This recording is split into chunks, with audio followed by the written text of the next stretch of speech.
travel far? Pretty far. Well, how'd you happen to come here? Friends told us about it. You see, Alvin, a satisfied customer's your best advertisement. Oh, this is it. Turn right in here.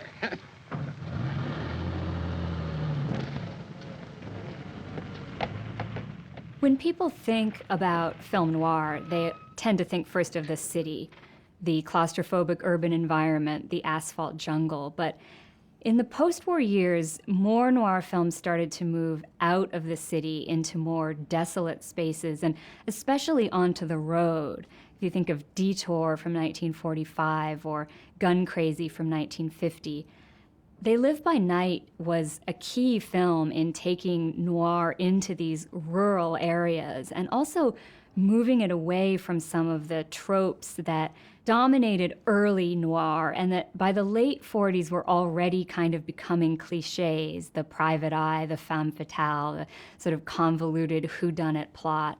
Nicholas Ray added a level of naturalism, but he also brought a degree of romanticism that is a contrast to the hard-boiled style you expect from crime movies of that period. And They Live by Night, I think, is one of the films that took crime movies and noir in a different direction and revitalized the genre because of Nicholas Ray's original vision and the kind of detail that he brings to the filmmaking. Who are you? You live around here? Could be. You haven't had a couple of visitors lately, have you? That wouldn't be a sore foot making you limp, would it? Could be. I got some other stuff to pick up. Get in or we'll both get pneumonia. To me, it feels almost like a film that's outside of time, perhaps because it was the voice of someone who was coming from outside of Hollywood, bringing something that was very fresh. The source for the movie was a novel called Thieves Like Us by Edward Anderson, which was published in 1937. It's very much a Depression-era novel. It has a very strong message of social criticism with the idea that banks and politicians and institutions are thieves like us, as the bank robbers in the book say. Ray got the opportunity to direct this film because RKO had already bought the rights to the novel, and John Houseman, who was then working at RKO and was a friend of Ray's, gave him the book to look at. And he felt an immediate connection to it, partly because he had traveled through the rural South in the 1930s. He was with Alan Lomax collecting folk songs for the Federal Arts Project, and he also hitchhiked through East Texas with Elia Kazan, so he really felt he knew the world that the book was set in, and also, of course, it appealed to his sense of himself as an outsider. All of his life, Ray identified as being an outsider or being a rebel. Even though he came from a fairly comfortable background, he had a kind of troubled youth. He did not fit in well to institutions. He kind of traveled around a lot. And it just remains central to his identity, feeling that he had to be in opposition to the mainstream.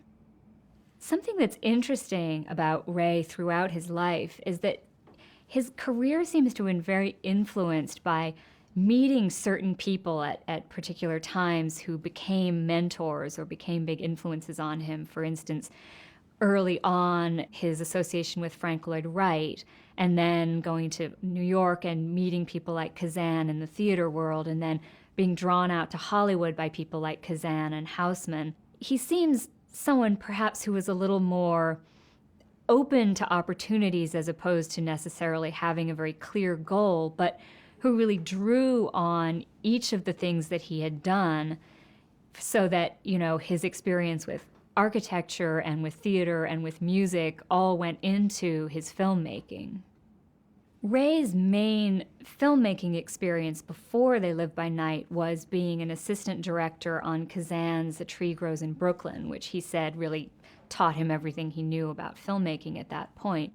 So he worked on a treatment of the novel with Houseman, and he got the chance to direct it because Dori Sherry came to work at RKO as a producer, and he was willing to take chances on first-time directors and on less commercial projects. And Ray really had a level of freedom making this film that he rarely had in his later films, by which time he had come to be seen by the studios as sort of a problem, someone who didn't play by the rules. No point talking to Chickamo. He's a stomping fool. But maybe when I see old T-Dub, if I tell him just what you told me. Just promise me one thing, Bowie. No matter what he says, you won't rob that bank. Just tell me that and you can go see him and I'll wait for you. They Live by Night, of course, is one of the great directorial debuts. There is an obvious sort of comparison to Orson Welles here in Citizen Kane, in that perhaps because he didn't have much of a formal film background, he was trying things that maybe other people hadn't tried, like the use of the helicopter for the opening shots, or the way he's thinking about using sound. Now, friend.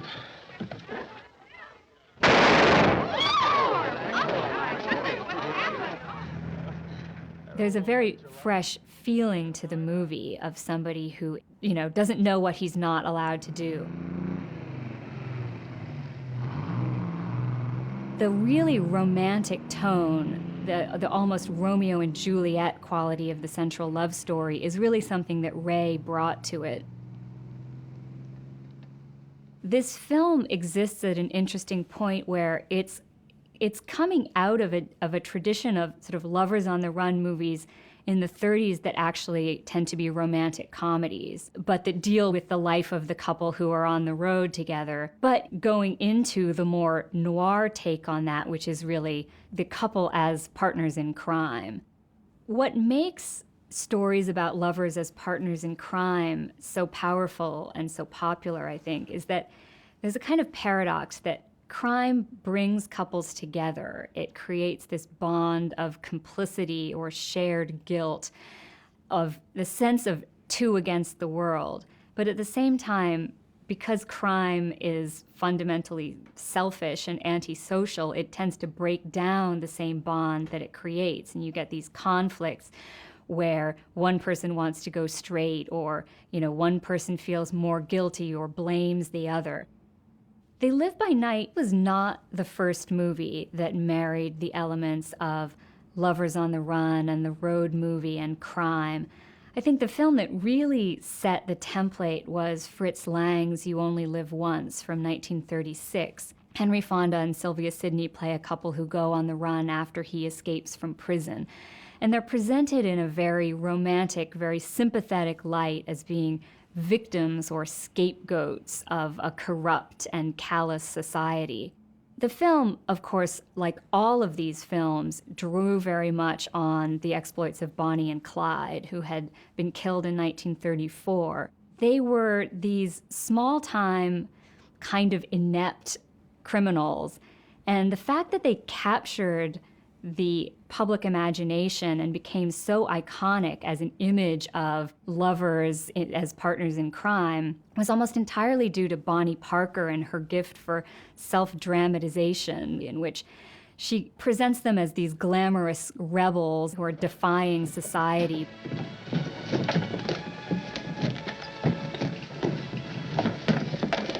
I'll leave everything else.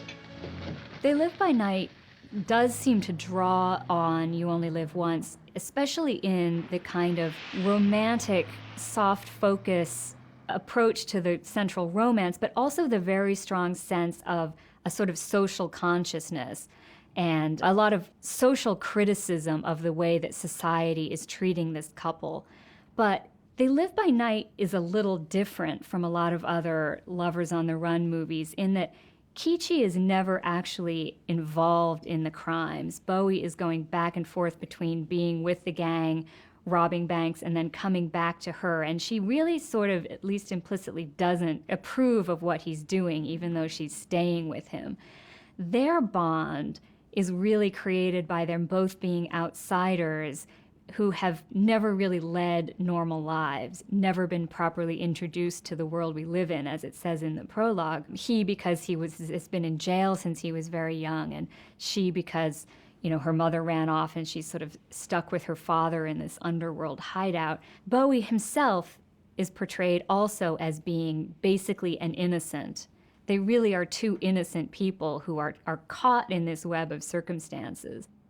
The most immediately recognizable Ray element of this film is his great sympathy for young people who are outsiders or who are marginalized. We have the wonderful sequence where Bowie and Keechie go out and essentially decide to pretend to be normal people for a day, and everything is totally strange to them. They're like in a foreign country. Why do they do it? They're not going anyplace. I guess they got nothing else to do. As far as I'm concerned, it's a waste of time. These trees are so old. They're growing whiskers. Ray always had a really strong connection to young people. And the way that you feel things intensely in your youth in a way that you don't really feel later on was something that he seems to retain throughout his career. And because of that, he never loses an emotional connection to the real pain of being betrayed and being disillusioned. He doesn't sort of take refuge in cynicism or in being hard-boiled or in having a level of stylization that kind of creates a certain detachment. It's why I think his noir films are among the few that are genuinely tragic. The road becomes particularly important to noir at a time when it was coming to dominate American life more and more. Americans have always had a very romantic sense of the road and of the car as representing freedom and autonomy, but the car itself is isolating. It's this metal box that cuts you off from other people and that induces a kind of antisocial, aggressive behavior where you see other people as just obstacles in the way of you getting where you're going. And with fugitives, of course, the car is their lifeline, but even as it's promising escape, it's also limiting their options. A car has to drive on the road, so it can run into roadblocks. It can be tracked by the license number. It can break down. So it becomes this kind of physical embodiment of the fragility of the fugitive's fate.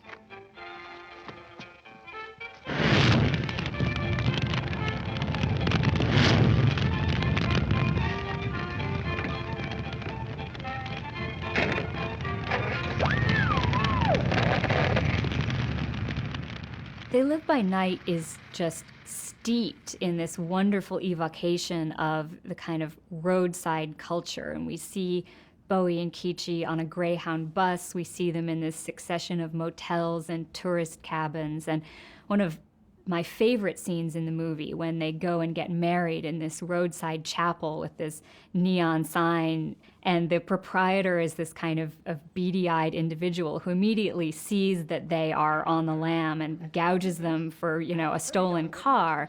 So they're taking advantage of this kind of transient world where nobody really notices you, and at the same time, they're experiencing the pitfalls of it. Oh, yeah? First, you gotta sign your names over here. But there is also another side that we see, at least briefly in the movie, perhaps because the protagonists are so young. Right after they get married, there's this kind of honeymoon moment where we see them driving along, with the top down in the car, and they're eating sandwiches and they're laughing. And the music on the score in that scene is the Scottish folk song, I Know Where I'm Going. And there is this sense of sort of the joy of the open road.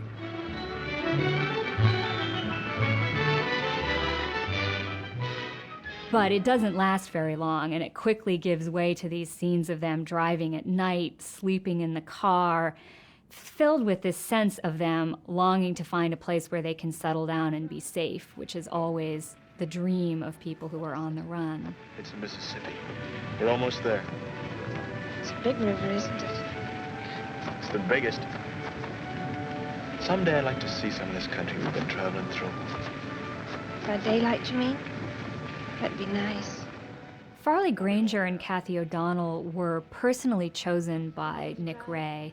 They were not people who had ever done really any noir films before, but perhaps because of the influence of this movie, did go on to make more crime movies. This is our honeymoon. Don't make any difference where we are.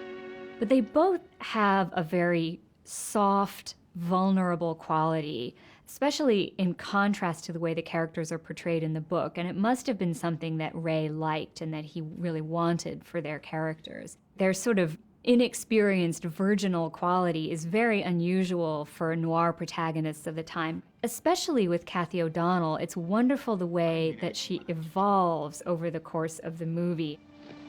I'd do this for a dog. From this very guarded, defensive stance that she has at the beginning into blossoming as a woman over the course of the story. Did you hear me? It wouldn't be anything for me if you were gone. There's no use thinking about it. What about those other women I was talking about? All of the casting in the film is wonderful, and Ray used really interesting character actors like J.C. Flippen and Howard Da Silva in the supporting roles. Although apparently Robert Mitchum really wanted to play the role of Chickamauga, the Howard Da Silva character, because in the book, Chickamauga is part Native American and has been on a chain gang, which were both true of Mitchum as well. So possibly a loss there. I don't like you, and I don't like her, and I don't like the both of you together. You listen to me. You're a thief, just like me. And you ain't gonna go yell on us. Even though Ray certainly romanticizes the kind of young rebels and outsiders, he also has a certain degree of sympathy, or at least understanding, even for the kind of oppressors or the bad guys in his movies. In this film, for instance, there's Maddie, the character who betrays Bowie and Keechie in order to get her own husband released from jail. She's ultimately presented as a very pathetic figure for whom you feel really sorry. There's not a lot of one-dimensional figures in Ray's movies. You've saved a lot of people a lot of grief. I don't think that's going to help me sleep nights.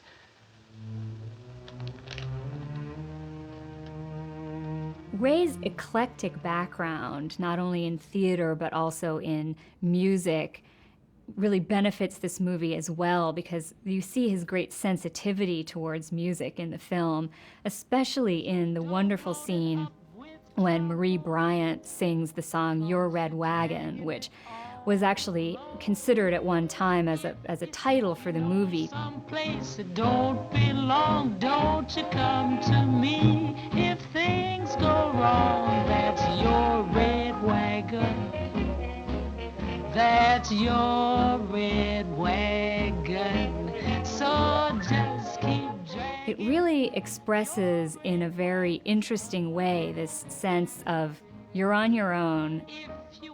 You can't depend on other people, and that has kind of a good side to it, as Bowie and Keechie at that point are really wanting to be left alone, but at the same time has this dark side to it. And the way she sings it is wonderful, with a kind of sense of humor, and you really see Ray's sensitivity there, as you often do in musical scenes in his movies like In a Lonely Place and Johnny Guitar, and where a song becomes a real touchstone for the script. That's your red wagon. That's your red wagon. Unfortunately, Howard Hughes, who took over RKO, did not get the movie at all and sat on it for 2 years before he released it. During that time, it was seen by a lot of people in Hollywood, especially other filmmakers, and was really admired for some of the sort of experimental things that Ray was doing. For instance, in the sound, he was really interested in creating a kind of richer, more detailed, more naturalistic soundscape for the film.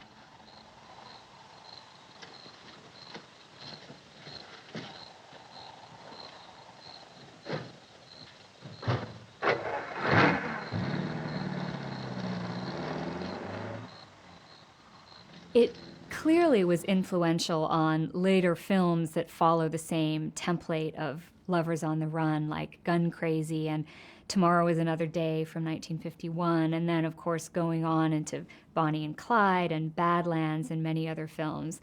Ray was also, of course, adored by a lot of the filmmakers of the French New Wave, and you see them drawing on some of the things he's doing, the sort of sense of freedom and the sense of these people in their landscape. I don't think Nicholas Ray ever experienced the same degree of creative freedom again that he had with this movie. There were more struggles in his later films about his tendency to want to change the script or take things in a more personal direction, perhaps, where the studio really wanted something delivered as they had intended it to be. So this is kind of unique in his career as being a time he was able to just make the film that he wanted to make. Are you having a good time? Wonderful. You? Your business is your red wagon.